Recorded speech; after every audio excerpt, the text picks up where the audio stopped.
important week because we have MAP again this week.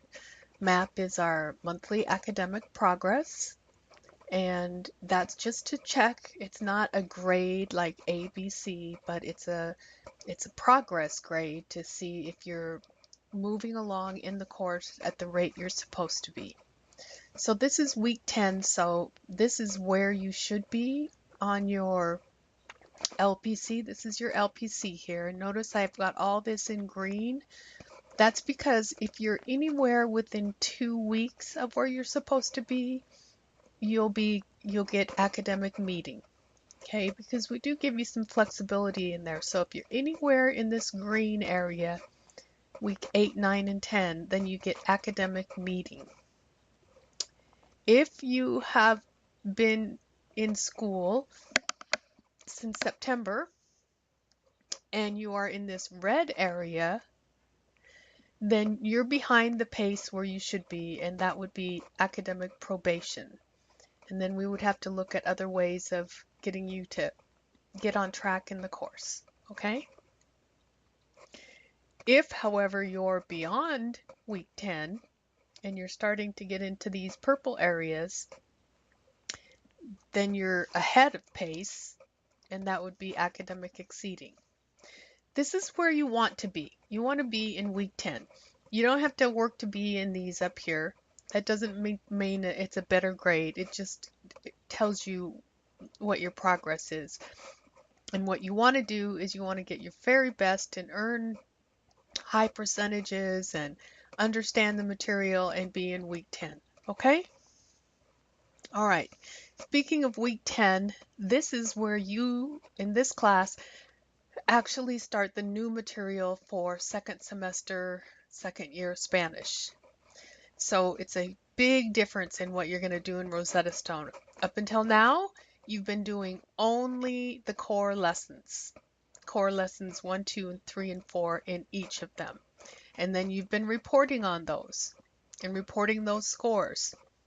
Starting in week 10, level 3, unit 2, you're going to do all of the lessons, all the little tiny circles, everything, until they say complete.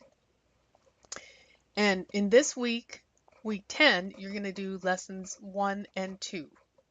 That's quite a bit of work, so I left it at that, nothing else. Week 11 and 12, you're going to do lesson 3, lesson 4. This is just a short week for Thanksgiving, so I left it at that. I think there's more in here under week 12. Okay, so make sure you're in here by the end of the week in the green area so I can give you academic meeting.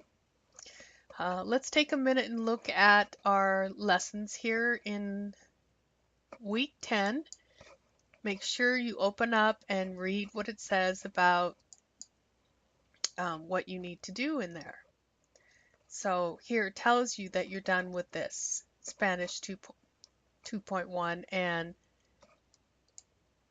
and now you're on to Spanish 2.2. You have to get at least 85%, and most of you have been doing a great job of that and what to do in this lesson. Okay? I want to go back to modules. Is it going to let me do that? Yeah, there we go. Okay, so what else is important about week 10? Oh, I know what's important. I added something in week 7 that I wanted to point out to you. Some of you had a difficult time with how to use direct objects, lo, la, los, and las. So if you were just finishing up week 7 and doing that quiz there, there's a little video on how to use direct objects. And I think that you'll find it very helpful. It's really specific and to the point about lo, la, los, and las. Okay? So I recommend you go and look at that as well. Okay? Have a great week. I'll get back to you later. Okay?